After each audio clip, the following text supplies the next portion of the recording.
Thank you, everyone, for joining us here this evening. I want to welcome you all tonight to our Buzzworthy Art Talk. My name is Teresa Veazey. I'm the interim director over at the Ulrich Museum of Art here at Wichita State. Tonight, we honor Gordon Parks, a Kansas native with many artistic gifts, from photography to music, filmmaking to writing, creative gifts that provided unique contributions to American visual arts and culture. We're here on the eve of what would have been Gordon Parks's 100th birthday, so it seems most appropriate that tonight's event will focus on the personal stories and connections to Mr. Parks, his life and his legacy. It's been a special time here at Wichita State this fall as we celebrate the Gordon Parks Centennial, and I want to take this opportunity to recognize our very generous patrons and donors who helped make everything, the programs, the events, the exhibitions, the Centennial publication, a reality for all of us to enjoy. The Gordon Parks Lecture Series at Wichita State and the 2012 Centennial celebration of Mr. Parks's life have been made possible by a wonderful, generous lead gift from Shannon Michaud. Our terrific supporters include Mickey Armstrong, Marcia and Ted D. Ayres, J. Eric Engstrom, Katie and Joseph C. Buzz Lukens Jr., Howard and Lana Nordyke, Mike Roach, Marnie Stevens, Go Wichita Convention and Visitors Bureau, Groves Retail Liquor, and Martin Pringle Attorneys at Law. Ulrich Museum patrons made donations to honor Dr. Patricia McDonald's leadership as Ulrich Director, and WSU's Office of General Counsel and Office of the Provost also contributed to the Centennial. Will you all please help me give a warm round of applause to these wonderful individuals.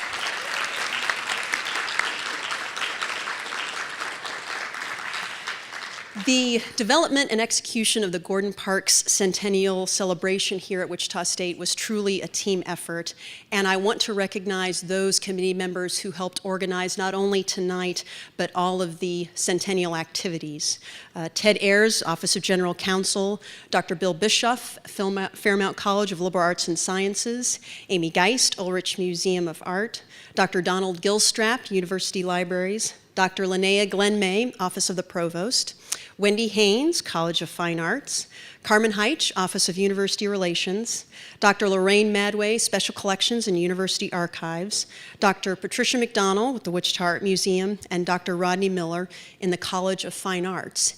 If you have not yet picked up your copy of the beautiful Centennial publication, Gordon Parks Centennial, His Legacy at Wichita State, I encourage you to do so. They are still available for sale for $15 in the foyer. This full-color illustrated publication highlights the university's holdings of Mr. Parks's works, both at the Ulrich Museum and at Special Collections. So many thanks to the Office of University Relations, specifically Creative Director Sandra Denneler, for creating such a beautiful publication in honor of the Centennial celebration. And if you haven't yet viewed the Gordon Parks works that are here at Wichita State, please don't miss out. There is an exhibit from the Gordon Parks papers over in Special Collections across the way at Oblaw Library, and I'm sure most of you saw the Ulrich exhibition, The Hard Kind of Courage, Gordon Parks and the Photographers of the Civil Rights Era, which is on view through Sunday, December 16. Now it's my great pleasure to introduce tonight's interviewer, Ted Ayres, who will then introduce our featured speaker and a special guest with us this evening. Ted Ayres is Wichita State's Vice President and General Counsel, and this man is truly the guiding force behind the acquisition of the Gordon Parks papers here at Wichita State, the Gordon Parks Lecture Series, and this year's Centennial celebration. It's his enthusiastic energy, his dedication, his never-ending devotion that has given Wichita State this opportunity to share the extraordinary talents and legacy of Gordon Parks with a larger audience and truly honor a very talented man. Ted joined Wichita State in 1996 1996 as General Counsel and Associate to the President and was promoted to Vice President and General Counsel in 2002. He also serves as General Counsel to the WSU Foundation, WSU Intercollegiate Athletic Association, and the WSU Board of Trustees. Please help me welcome Ted Ayres.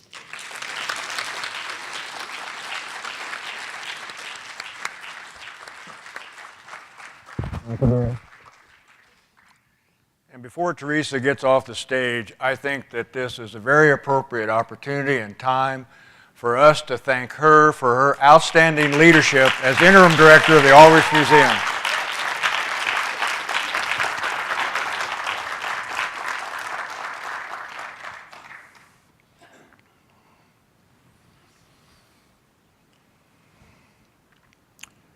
"100 years ago this very evening, in Fort Scott, Kansas, Sarah Ross Parks and Andrew Jackson Parks were awaiting the birth of their 15th child.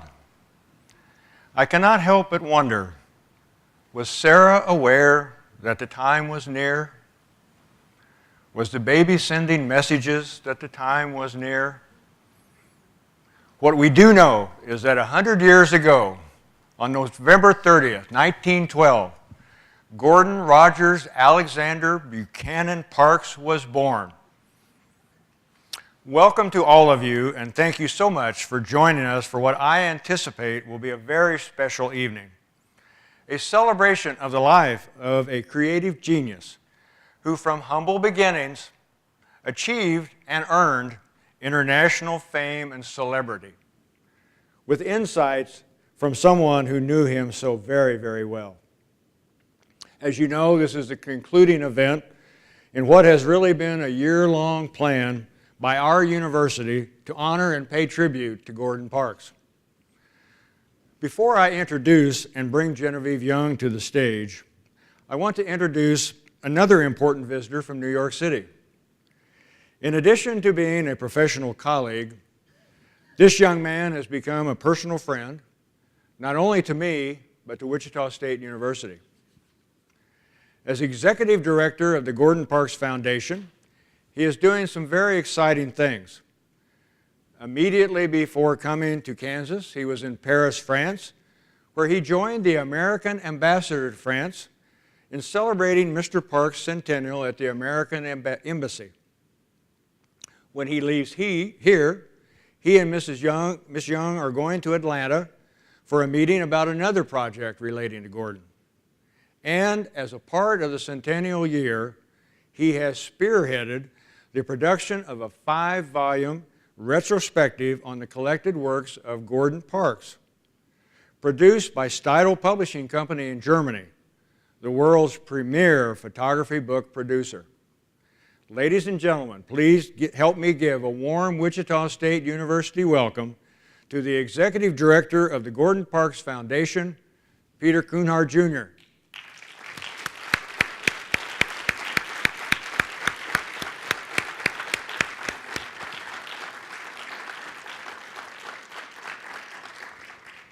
We're so pleased that you could be with us, Peter. Now, our guest of honor. I cannot express to you how privileged we are to have Miss Genevieve Young join us to share our celebration of Gordon Parks. Miss Young was born in Geneva, Switzerland. Her father was a Chinese diplomat, and he and the family were posted to the Philippines at the beginning of World War II. He was subsequently arrested and eventually executed by the Japanese. Genevieve, her mother, and 2 sisters stayed in Manila throughout the war, living in confined quarters. Her family came to America at the end of the war, and her mother worked at the United Nations. Genevieve's stepfather, Dr. Wellington Koo, was a nationalist Chinese diplomat and prime minister who also signed the charter that established the United Nations. In September of this year, Genevieve's mother celebrated her 107th birthday at the Pierre Hotel in New York City. Gordon tells this story about Mrs. Koo. And he's talking about Jean and indicating that Jean is flying from Paris to The Hague, where Mr. Koo, her stepfather, was serving as a world court judge. But the real purpose of Jean's trip was to apprise her mother of their approaching wedding. And this is how Gordon describes the conversation between Jean and her mother. "But Jean, isn't he a black man?" Jean replies, "He is for sure." "Well, you must have given it proper consideration." "We have indeed." "Then, I guess that is that." Miss Young attended Abbott Academy in Andover, Mass., and Wellesley College, graduating with honors. She began her career as a stenographer at Harper & Row, becoming an editor in 1960 and a managing editor in 1966. In 1970, she was named executive director at J.B. Lippincott, becoming a vice president a year later.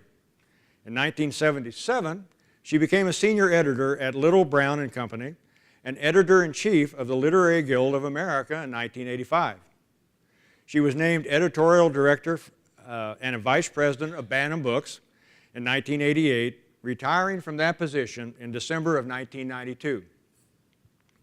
In addition to editing books for Mr. Parks, during Miss Young's career, she worked with a veritable who's who's list of authors, including Shana Alexander, Joseph Alsop, Cleveland Amory, John Jakes, Henry Kissinger, Wally Lamb, Ira Levin, Nancy Milford, Joseph Wambaugh, and Herman Wouk. Miss Young first met Gordon Parks in 1962 when Harper bought the rights to The Learning Tree. She and Gordon were married on August 26, 1973. While they ultimately divorced, Genevieve and Gordon remained close. Miss Young served as co-executor of Mr. Parks' will, and it was Genevieve who brought Gordon home to Kansas to be buried at Evergreen Cemetery in Fort Scott. Listen to what Mr. Parks wrote about Genevieve Young.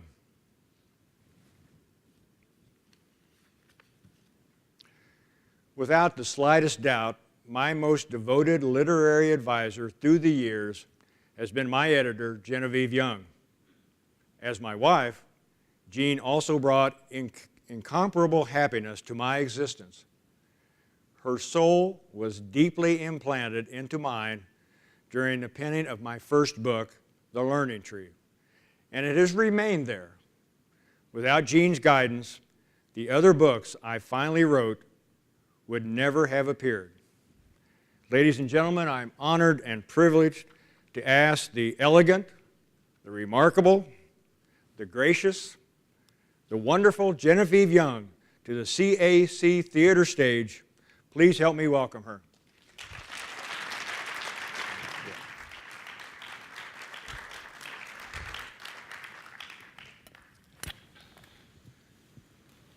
Okay, can you hear me? I told Jean that I was not going to let this evening go by without involving Gordon in the conversation. So I've got a number of quotes that will hopefully help lead us into some of my questions for Jean. And most of these are taken from Voices in the Mirror, which you can see is highly annotated by its owner. Jean Young was a tall, attractive Chinese woman, and from the moment I saw her, I decided I was going to be an author for Harper & Row. Now, the backstory is, what makes this even more important, is that Doubleday came along and offered twice the amount that Harper was going to pay for the rights. So Gordon was clearly influenced by his prospective editor. Jean, what is your earliest memory of Gordon? Well, it was a life story that appeared about maybe 6 months before I met Gordon. It was a wonderful story about Flavio, who was a poor boy in a favela in Brazil, and the story of his terrible life. And it was a very compassionate, wonderful story. It was just like the old life, which had become boring and rather stodgy in recent years. But this was like the old life. And I thought, this is really a wonderful story. And as I leafed to the back to find out who had written it, I saw a picture of Gordon. I was surprised. I didn't know that Life had a black photographer. And that was the first time I laid eyes on Gordon. And a few weeks later, Carl Meidens, who was another wonderful Life photographer, a wonderful man, came leading Gordon by the hand, who had 7 pages of a novel that he wanted to write. And introduced him to my boss, Evan Thomas, who made him an offer, and Gordon accepted it. I didn't know anything about this stuff. And I remember standing in front of Evan's desk saying, "Evan, you're crazy, you're crazy. He's only written 7 pages. What makes you think he can write any more?" And Gordon later on said he wondered whether he could write any more either. Gordon tells us that Jean, my editor, sensing this turmoil, began nursing me through it, advising, constructing, helping me make peace with it. But Jean, observing such pages without sympathy, persisted. And lovely though she was, at times I couldn't help but think of her as a tyrant. What was it like to be Gordon Parks' editor? Well, I have to say he was very obedient. But Gordon had a tremendous urge to tell his story. He had fewer tools than a lot of professional writers. I have never quite been clear about how much schooling he had, but he certainly didn't go much past the beginning of high school.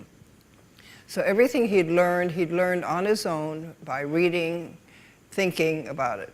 So he still had fewer tools, but he had such a strong desire to write, to tell his story, that it just came out. And with a lot of pushing and shoving, we got it into really its best form, which is what I think an editor does. You try to find your author's best way of telling his story, and that's what we did.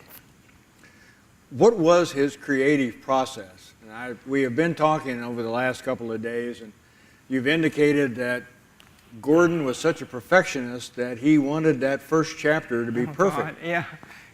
How did he go about his work, and how did you help him? He worked all the time, that's true, but he was also a perfectionist, and he could not keep on going until he had the back perfect, which meant he kept on writing the first chapter and the second chapter over and over again. I kept on saying, "Gordon, get it all down, then we can fix it," but he couldn't do that. So the beginnings of his books always were really completely worked over. Then after a while he'd loosen up and the rest of the book would come, and he wouldn't insist on redoing every single chapter. He would do it in lumps of maybe 3 or 4 chapters.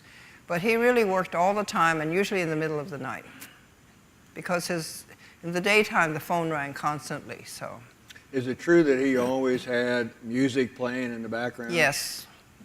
And I still remember all the pieces that he played, yeah.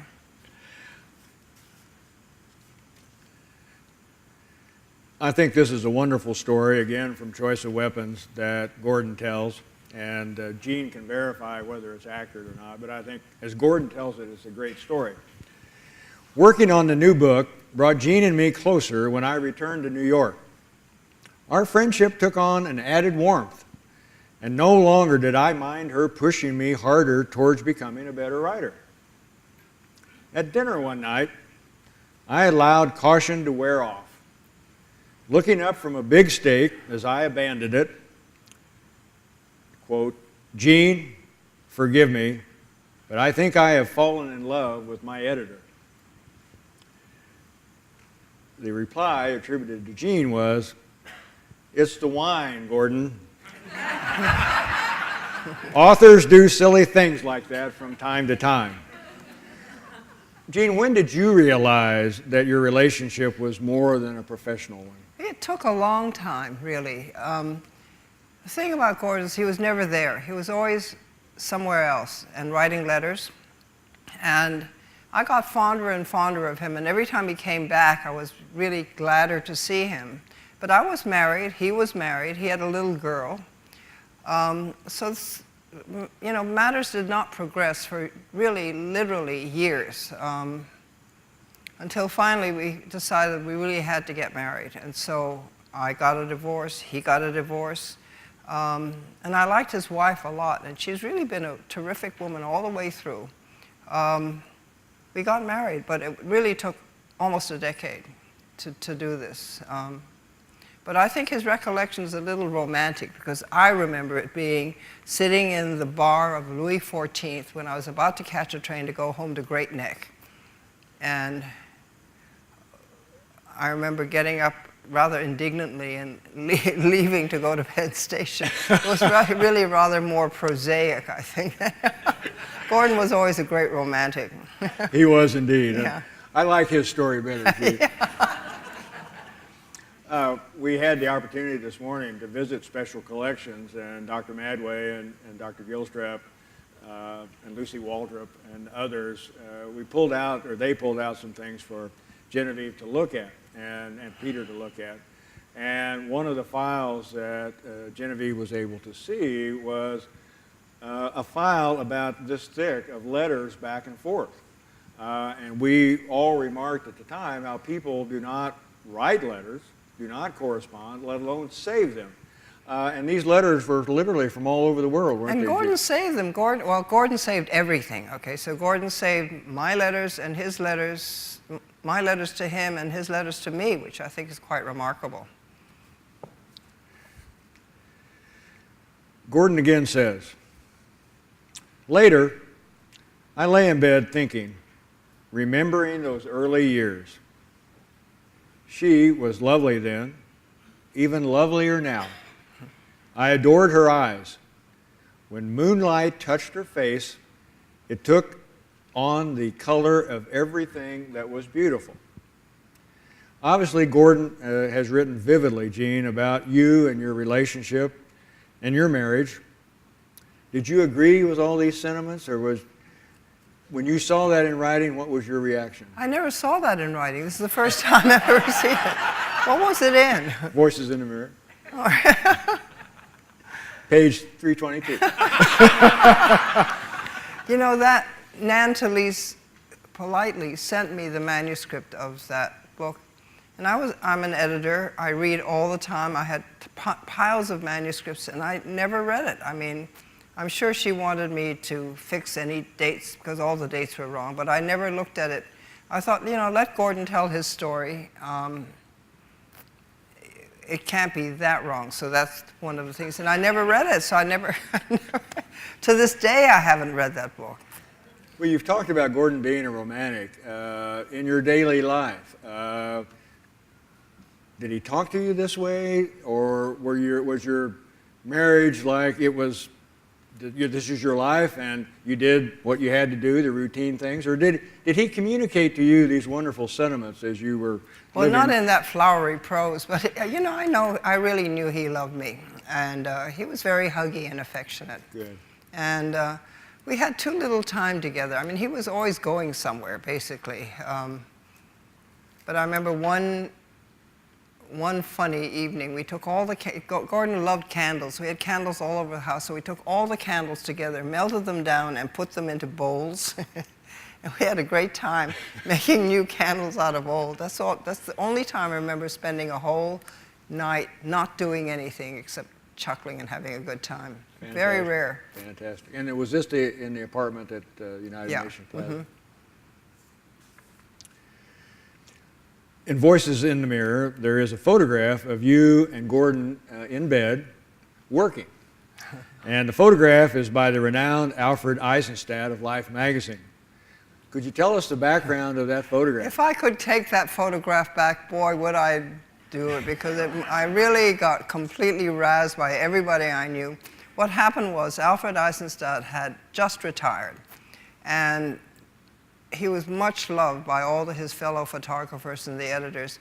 And the one and only idea he'd ever had, story idea he'd ever had, was to do a story on Gordon and me. I wasn't particularly anxious to be in People magazine, but he came at about 10 o'clock with this very pretty girl, and he spent most of the day there explaining what he was doing to her. And so he took a lot of photographs, but one of them he wanted us to get into bed, and I balked. I said, "No, I'm not going to do that." And Gordon said, "Get in." So I got in. because he really couldn't bear to cross Ayres. I mean, he just loved Ayres. So if Ayres wanted us to go to bed, we went to bed. But I really would take it back if I could. So it was a staged photograph. It sure was. Well, you look so serious with your pencil editing. I know. It's just, that whole thing was just really a disaster. And when we were talking about Mr. Eisenstadt, if you remember the photograph that's on the poster that we've been using to promote this event, that is one of his photographs. Talking about photographs, Jean, do you have a favorite photograph by Gordon? I don't really think so. He has so many. Of course, I have the photographs I have hanging in my house, which has my jewelry and our jewelry together. That's a favorite photograph because it's very nostalgic. The blue bird, you know, is I like because I own it. But no, I mean, I like almost all of his realistic photographs. I was not crazy about his abstractions, which he did later in life. And I liked his color photographs a lot. What about, do you have a favorite photograph of Gordon? I mean, obviously, loving this man, I'm familiar with lots of photographs and think he was remarkably photogenic. Yeah. And there are a number of photographs of Gordon. Do you have a favorite of those that you particularly like? Well, Ayres took some that I liked a lot, but the one I really like is the one by Ayres. In your publication? Yeah. And it's on my refrigerator, and his eyes follow me when I'm working in the kitchen. Yeah. I obviously can't see it, but it's... Yeah, but Gordon, it's very funny. Gordon was really, he always had to direct his photographs. In other words, whoever is photographing him, he had to order around, you know, so very often he's looking very grim because he's not approving of what's happening. What about a favorite book or poem? Any of his poems that were particularly striking to you that you really liked? Not really. I have a 10 ear for poetry, and I really never worked on his poems because I really don't, it's not something I'm particularly interested in. So no, I don't have any. It always wounded him that I wouldn't work on his poems, but I never did. My question that I had thought about was, and we've touched upon it a little bit, but I've got a particular vignette that might help lead into further discussion for our audience. My question was, how would you describe your marriage? But the little story that caught my eye was Gordon talks about the dress that he bought for you on Park Avenue after you were named vice president at Lippincott. You remember that story? It wasn't a dress, it was a coat. Does he talk about it? He talks about it in the book and how you, well, my recollection, Jean, is that initially he wanted to buy you a dress or something that was extremely expensive. Let me tell the story because it's really hilarious. Great. So I called him in the morning and said, I had told him once I liked this store. So I called him, I said, they've just made me a vice president. He thought that was very nice. A little later he called me back and said, I'll meet you at, what was it called, Martha's on Madison Avenue. So I went there and he had this beautiful outfit hanging up. It was a sort of all silvery sequins on top and a gray flannel skirt. And I tried it on and they pinned it onto me. It was really, truly beautiful.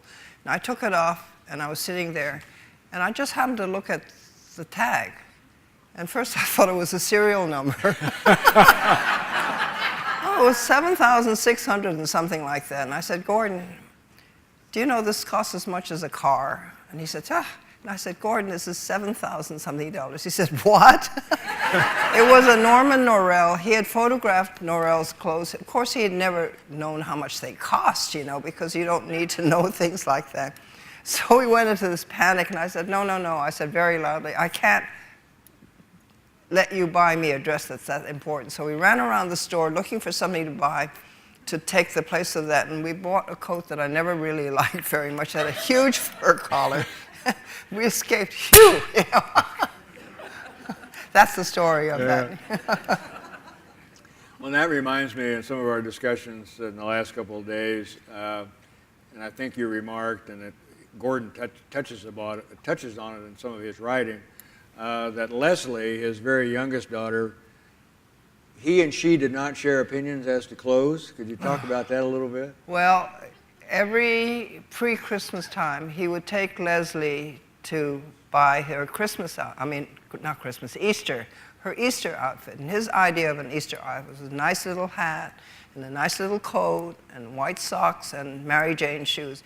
Well, Leslie was having none of this, and I was there in the middle, having these huge battles up and down Bloomingdale's floor. We really never settled this, okay, but we probably ended up buying Leslie blue jeans and a little coat, which I knew she would never wear, but made Gordon happy to think that she would be wearing it. And on our wedding day, they had this big fight because he had this dress for her in mind and she wouldn't wear it. So there's a picture, I think, is it in somewhere, of Gordon and Leslie having this confrontation over her dress, and she got to wear her dress. It was a little play dress, yeah. And let's pursue that a little bit, because Gordon obviously was a dapper dresser himself. Yeah. And I think I heard you talk about that he would have small suitcases that he would carry around with his clothes. Yeah, a bunch of little Gurkhas, like little dogs. He didn't ever have one big suitcase, yeah. Was he, did he shop for his own clothes? Well, he went to Hellman in London to have his suits made. And he always wore the same black knitted Dior tie.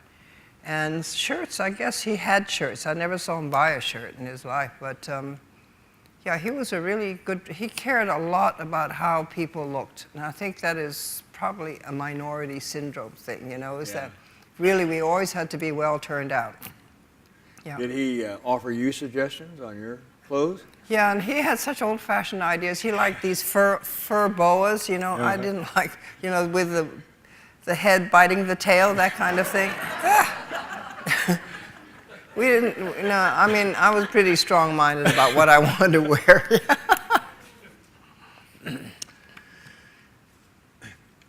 As we've talked about, and I think everybody recognizes, you and Gordon maintained a significant friendship after your divorce. And Gordon writes, "Sometimes I am inclined to think that ambition carved my image out of stone, that the persistence of it crushed Sally, Elizabeth, and Genevieve under its weight. Fortunately, those hostilities that assailed us failed to hold us in bondage.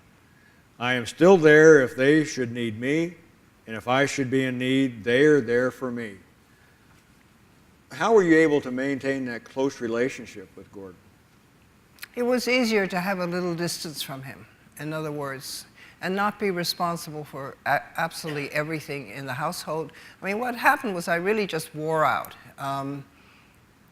I took care of the books, dealing with the income and the outgo and the cleaning lady and getting the piano tuned and almost everything in Gordon's life, and while he created.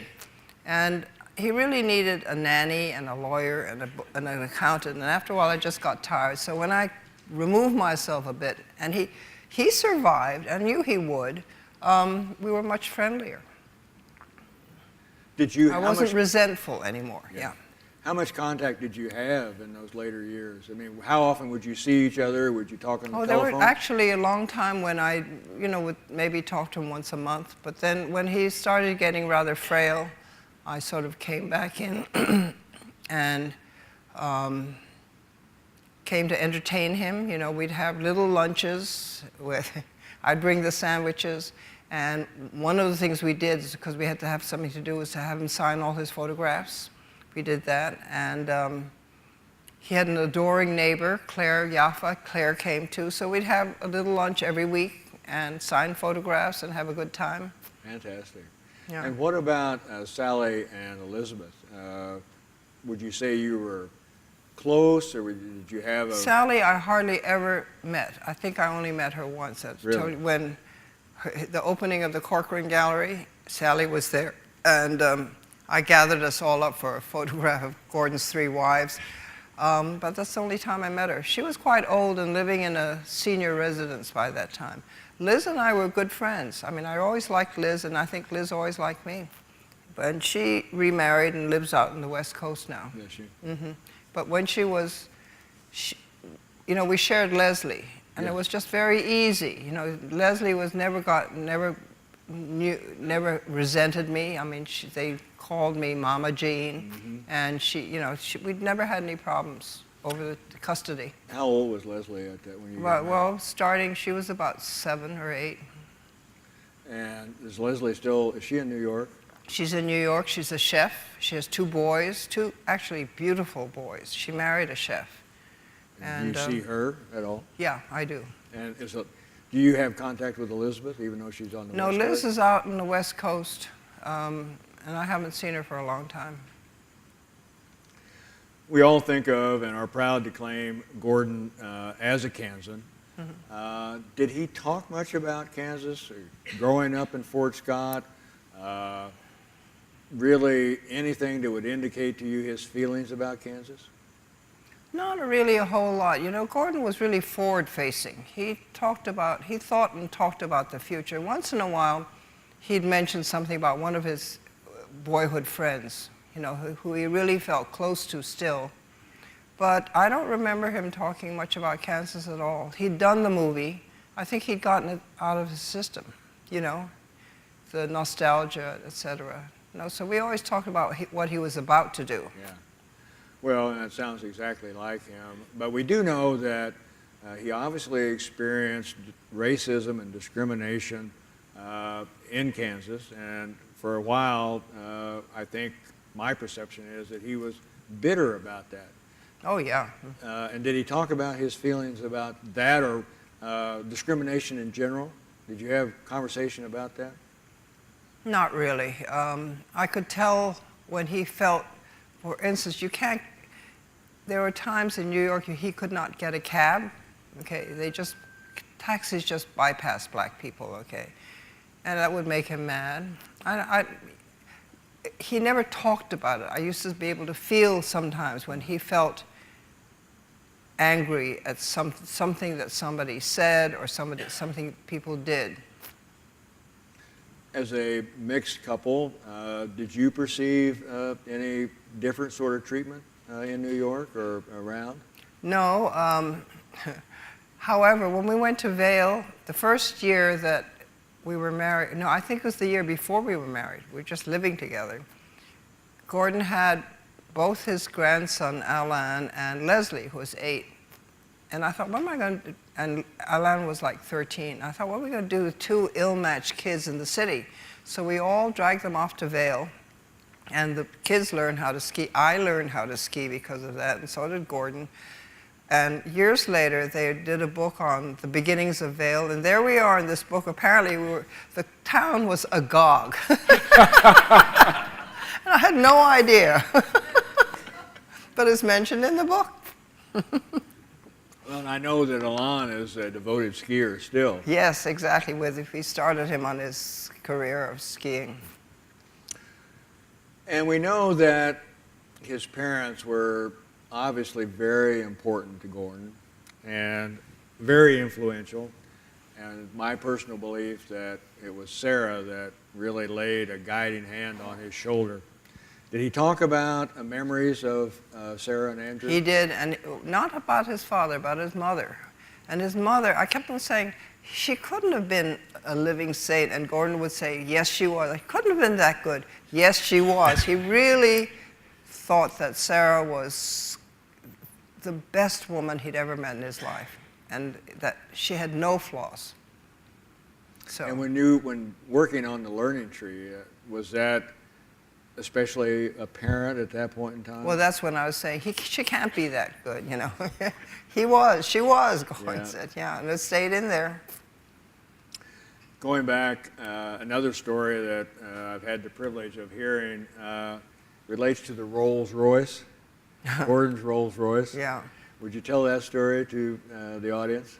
Well, Gordon was in California making, I think, Shaft, and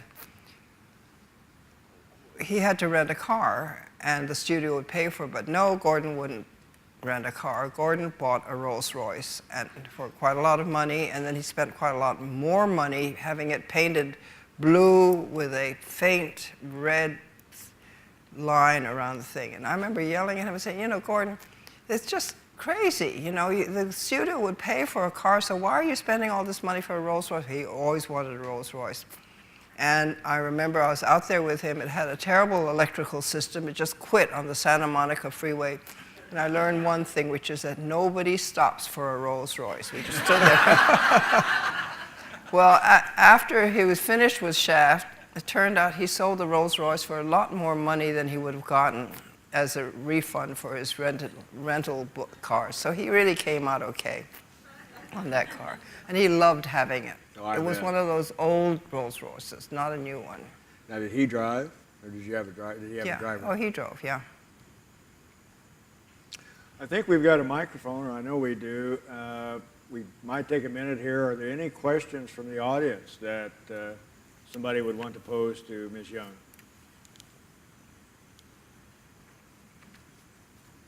I'm not afraid to get this started. And I don't know, Jean, if this is too forward of a question. Growing up in Kansas, his mother dying when he was at such a formative age, being shuffled off to a sister in, many states away, and growing up with racism and such forward discrimination, that would mark a person. And for many people, it would really wound them throughout their life. How did that early experience mark Gordon that you were ever able to see as he continued on in his life? Sorry, I couldn't quite hear that. Can you paraphrase? I will try. Growing up and experiencing that racism and that discrimination in Kansas, and then losing his mother at an early age, being shuffled off to St. Paul to live with a sister, I think Patricia commented that that's going to mark a person, that's going to impact a person, potentially quite negatively. Did you ever see that implant on Gordon?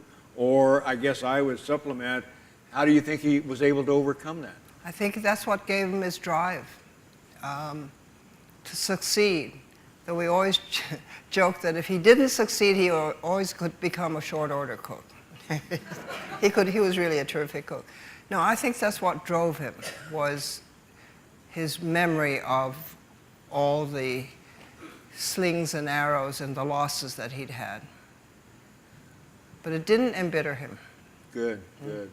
Well, and that's clear because he accomplished so much and was so gracious in his own right. Yes, ma'am. With all the texting, can you hear me okay? Can you hear her, Jean? No, I'm sorry, I have bad hearing. I'll try to repeat. Yeah. Okay. With texting, all the social media and all, what advice do you think Gordon might offer young teenagers who are aspiring to go into journalism and photography and those type careers?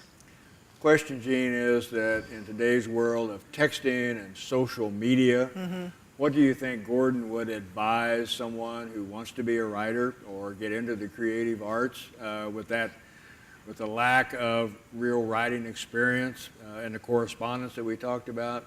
What would Gordon think about social media?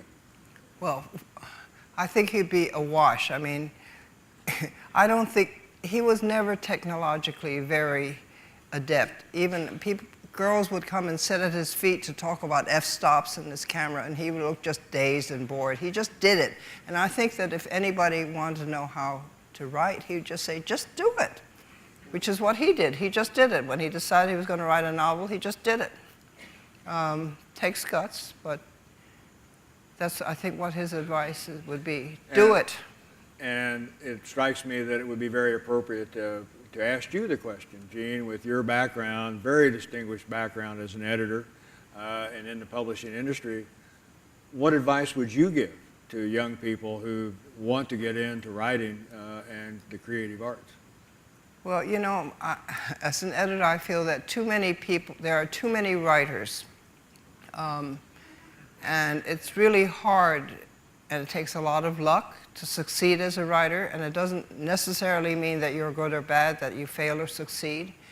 So I think you have to have the kind of drive that Gordon had to keep on doing it. And again, I think you just have to do it. I don't think there are any courses that you can take. I think reading a lot helps. But in the end, just do it. Is there anything that I haven't covered, Genevieve, that, and particularly with regard to your experience over the last 2 or 3 days being with us here in Wichita, anything that you would want to tell the audience, or anything that you'd like to discuss, get into about Gordon, or what we're trying to do here? I was really impressed when I went to visit the library to see what they'd done with. I packed up Gordon's papers in 144 cartons in a huge rush in the middle of the General Assembly in New York, which means you can't get in or out of his building at the time. And I'm so impressed at how much they found that I didn't know existed, all his early photographs and writings, and how carefully they've been kept and in folders and filed, and we'll be able to find them again. And letters that he'd written to me, which I thought was maybe lost. In fact, that's why Ted drove us 300 miles for me to see if they were at KSU, turned out to be here. And beautifully arranged, you know, so that you could actually follow the sequence of our lives together. So I think that's the thing that really impressed me the most, is how well the library has treated his papers and how much rich stuff there was in the papers. There was also a lot of garbage. I don't know what they did with them. Like there was a box, I know there was a box full of Christmas cards. Gordon kept everything, you know, so. And how would he, where was all this material in the apartment? All over the damn place. I mean, when I was living there, Gordon had a study, and we had a bedroom, and we had a living room and dining room, and everything was fine. After I had left, things started creeping out of the study onto the dining table and out beyond the dining table. It just started overflowing all over the place. And because he never threw anything away, and he never could find anything either. He always said, you know, I know where everything is. He didn't know where everything was. And once in a while, his assistant Joanna would throw things into a carton and take it downstairs to the storage room without any organization, really. So the fact that the library was able to sort through all this stuff, you know, the value and the... I have to ask Lorraine what she did with all those Christmas cards. Yes, ma'am. I wanted to ask if, Jean, you feel, it's actually kind of two questions. First of all, what your personal favorite genre or medium that Gordon, you know, he mastered so many. If there's a certain area that you really enjoyed the most on a personal level, and then also if you could say something about what you think, of course it remains to be seen, but going forward in the future, what you think might be the most, or one of the most important types of work that he did. He just did so much, it's overwhelming to think about it. Clearly, Gordon was a Renaissance man with regard to his creative activities. Photography, poetry, writing, composing, ballet. I think the question was, of all those means of expression and creativity, did you have a favorite of those? Well, of course, being a word person, I liked his books the best. And he was such a good writer, really. I respected his photography. I mean, he really had a gift, obviously. But I don't really understand a lot about photography, but I understand a lot about writing. And I think that A Choice of Weapons was his best book. his nonfiction book. It's a wonderful book. And then the second part of the question was, as we move forward, as we go into the next several years, what of those creative activities, will any one of those become more important? Will the focus be on photography as opposed to his books, or with regard to his composing, his music? Any thoughts about what the future shining will be? I think thanks to to Peter Kuhnhart and the Gordon Parks Foundation, that what will be important, because they're doing such a good job with it, is his photography, which is basically his professional career. He was sort of an amateur at everything else, as a writer, as a musician. You know, he couldn't write music. I mean, he couldn't read or write music, because when his sister was taking piano lessons, he could do everything by ear, so he never bothered to take any music lessons. And film, too, I think was kind of an amateur effort. So his photography was what he was a pro at, and I think that's what's going to last.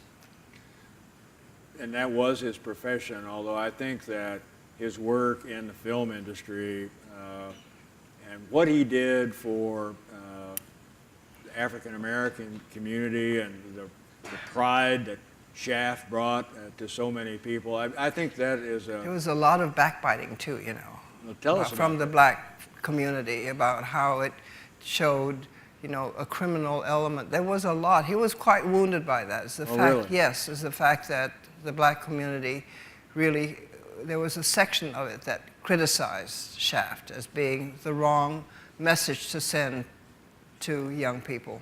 And of course it was enormously popular just for that reason, is because it showed, you know, a strong guy and his black. Yes. Exactly. Could I just, thank you very much. That's really a helpful thing to know. I just wanted to say on that note about the movie Shaft, if it helps at all, it was the theme song of my senior class in 1973. So we appreciated it in Ypsilanti, Michigan. Okay? We really did. She was saying that the theme song from Shaft was her high school, her class's theme. That's hilarious. I met Isaac, what was his name? And Isaac. we had to stand every time it was played by the pep band. So I mean, it was very much honored. With his little recorder, I remember, and he came in the elevator. He was wearing a full mink coat all the way down to his, and a mink hat, and he was carrying his recorder in his hand. He was playing the Shaft theme, okay, and a woman came in with her mink coat, and he looked up and down. His mink coat was a lot better. That's what I remember about Isaac Hayes. That was the most incredible mink coat I've ever seen. Yeah. Well, the story I've heard about the creation, the writing of Shaft was that, in fact, I've heard Mr. Hayes say this himself, that he got this assignment to write the theme song, very excited about it, and as he would develop ideas, he'd share those with Gordon, and Gordon would say, well, why don't you do this? Why don't you do that? And Isaac would do it. In a sense, I got the feeling that it was Gordon that really wrote the theme song. Another question? Yes, Jean. I knew some of Mr. Parks, Gordon Parks' family. I grew up with his nieces and some of his brother's children. And I'm just wondering if there's anything that he ever wrote about his family, or that if he included his family in any of his works at all. I don't think there's too much known about his family other than he was from a large family. Good question. This lady has indicated that she knew some of Gordon's family here in town, and do you have a recollection or knowledge of whether, either directly or indirectly, Jean, that he would include or make reference or somehow add his family into his writing? Did he ever write about his family per se? Except for the learning tree and the beginning of A Choice of Weapons, I don't think he ever wrote about his family. He didn't even write about his kids much. No, I don't remember anything that he's written about it. No. Well, talking about the composing, and one of the treasures that we have discovered in the collected papers, and it's talked about in the book, a number of receipts where his mother purchased on time a piano down in Fort Scott. And obviously Sarah kept these receipts of a $3 payment here and a $5 payment there, and ultimately was able to purchase this piano for Gordon. And his sister. And his sister. So it's just not only that the story that tells of Sarah's pride in wanting to have a piano for the family, paying for it on time, keeping the receipts, and then for Gordon to keep those receipts. But it was my understanding that in his composing, he developed a numerical system to help him compose. Yep. And would he, and you talked about working late at night, would he be at the piano? Would he be composing occasionally? And how would he do that?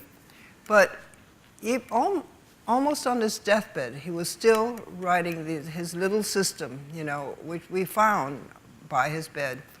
I don't really understand exactly what he was doing. I think nobody probably did. But he'd play the piano in the middle of the night, yes. But he very often played things that he'd already composed. So I don't know where, he must have done it in his head, basically, because I don't remember him testing things, you know.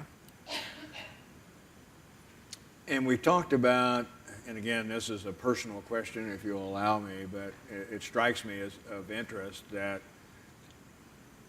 at your apartment, Gordon, the telephone is ringing all the time, gets into creative activity later in the day, and I know that he liked to cook. Would he be the chef in the family? Would he cook your meals? Would you eat at home a lot? And what We ate time at home a lot. And what time was dinner in the Parks household? Well, I used to get home at about 6. Gordon would have just started working because he was a late worker. And I'd usually cook.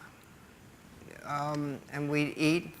And the housekeeper usually stayed just about to the point where she could wash the dishes. And then Gordon would go off and work some more again. But during the day, I guess the phone just rang constantly. He couldn't really do anything during the day. So. Friends, business opportunities, ideas, creative. Yeah, all that and more. And bringing the story back to Kansas, if I may, I think it's a wonderful story of how Gordon decided towards the end, at the end, that he wanted to come home to Fort Scott and be buried in Evergreen Cemetery. Did he share with you, communicate to you at some point in time, this is definitely what I want, this is what I think I want, I've made up my mind, and how was there a discussion? No, actually, there was no Gordon didn't really, he hated to talk about death, okay? He was afraid of death, and you'll see in his books that death to him is a very, ominous, scary thing. But he once said to Katie Strickler that I want my body to go back to Fort Scott. And when we were talking about his funeral at the Riverside Church, I said, you know, this will be such a relief when we can just take Gordon's ashes to Fort Scott. She said, ashes? He wants his body to go back to Fort Scott. So we sent his body back to Fort Scott, and we had an open coffin there, you know. But he must have mentioned it to Katie. He never said anything to me about it. Mr. McAfee? 37 years ago, that's what this took. It was 37 years ago that Gordon and I were playing tennis at a tennis tournament in New Orleans. With Bill Cosby and Arthur Ashe and a few other people. And we got to talking, and I said, I know your older brother, Clemmy. He's always magnificently dressed. He works downtown where I work. And I said, and he now serves on a couple of boards, or I serve on a couple of boards with him. And he's always been a marvelous, you know, person to be around. And it's a pleasure to meet you finally. I said, now, I just finished this building at Wichita State University, and I think you need to come and do a one-man show there. He looked at me and he says, I'm never going back to Kansas. And I looked at him, I got up and I went to the phone and I called Bobby Humphrey, who was a professor here. And I said, Bobby, I'm having dinner with Gordon Parks. She said, Charlie, he won't return our phone calls. He won't answer our letters. Call Martin Bush and see if you can get a time for him. Martin Bush was the director of the Ulrich at the time. I called Martin. Martin says, I'll change any date second semester. I went back to the table, and Gordon and his grandson and I were sitting there. And I said, I have it all set up for you to come back to Wichita State. He said, you really want me to do that? I said, I really want you to do that. And that's where this sort of all started happening. There were 250 some pieces here. They got another director at the museum who mistakenly sent them all back to New York in a box.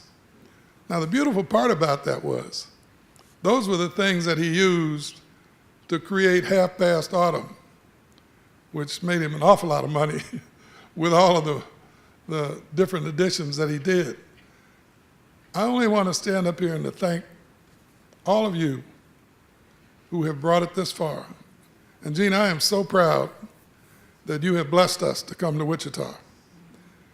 And young man, Kuhnhart, I am very pleased that you're escorting her all over this place. And Ted, I can't say enough for you, because you were the guy who just picked up the ball from the former president. And I never will forget the first time I sat in your office and we called him on the phone. 37 years, folks. That's what this took.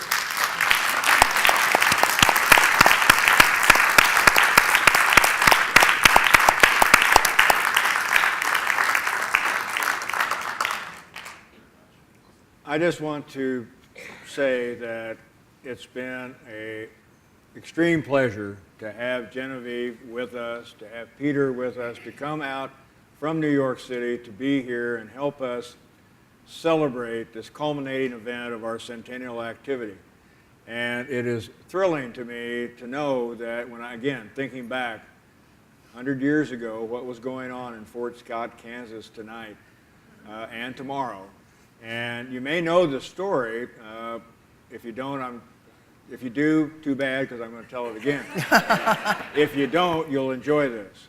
But as Gordon describes in a couple of his books, 100 years ago tomorrow, his birth was not an immediate success. In fact, they thought that Gordon was not going to live or was not alive. And there was a white doctor in Fort Scott that said, here, let's put the baby in some ice cold water. Gordon lets out a huge yell, and the rest of it is, of course, history. But that doctor, that white doctor who was attending Sarah and helping Gordon come into our world was Dr. Gordon. So now you know why it's Gordon Parks. Again, thank you very much for being here. We are pleased that you've joined us tonight. I hope you have had a wonderful time, as much as a good as time as I have had having this dialogue, this public dialogue with Genevieve. I want to thank her so much for sharing, no holds barred. So thank you for taking my questions. And with that, I'm going to draw this evening, Teresa, draw the evening to a conclusion, draw the centennial events to a conclusion. But I would, as a closing request, ask each of you tomorrow, think about Gordon Parks, think about Fort Scott, Kansas, and think about this remarkable life that we are so blessed to be able to share, to know, and to learn more about, and to keep that legacy alive. Thank you very much.